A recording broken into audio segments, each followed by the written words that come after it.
Hello everyone, welcome back to my channel gymnast. তো আজকে আমরা যাচ্ছি কৃষ্ণনগরের জুডিওতে। তোমরা জানো কিছুদিন আগে সেটা ওপেনিং হয়েছে। তো আমি, বাবা, মা তিনজন এখন যাচ্ছি। নবদ্বীপ মোড়ে নেমেছিলাম বাস থেকে। তারপর সেখান থেকে আমরা একটুখানি হেঁটে যাচ্ছি। আর যারা এখানে এসেছে তারা জানেই যে এখান থেকে একটুখানি।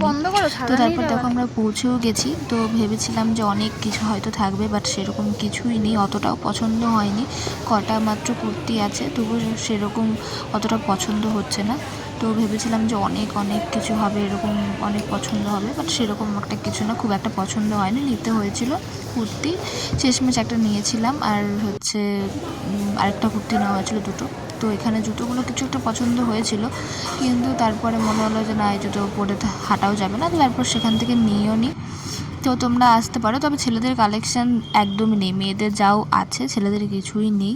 মানে গুনে গুনে হয়তো দু একটা পছন্দ হয়েছে, তাছাড়া বাকি সব পরার মতোই না এই গরমের মধ্যে। তো তারপর আমরা এখান থেকে গেলাম কলকাতা বাজার। তো সেটাতেও আগে কখনো যাইনি, আজকেই ফার্স্ট যাচ্ছি। তো সেখানেও গেছিলাম কলকাতা বাজার। তবে আমার হচ্ছে জুডিওর থেকে কলকাতা বাজারের বেশ কালেকশান বেশি মনে হয়েছে। প্রচুর কালেকশান। মেয়েদের জিনিসও আমার অনেক পছন্দ হয়েছে, আর ছেলেদের জিনিস প্রচুর আছে। ছেলেদের গেঞ্জি, তারপর প্রচুর কালেকশান এখানে। আমার এটা খুব ভালো লেগেছে। তো আশা করি পরে যখন আবার শপিং করতে আসবো, তো এখানেই আসার ইচ্ছা আছে আবারও। তো যেহেতু ওখান থেকে আমার কেনা হয়ে গেছিলো, তো এখান থেকে আমি সেরকম কিছুই নিইনি, শুধু একটা ওয়ান পিস নিয়েছিলাম গেঞ্জি।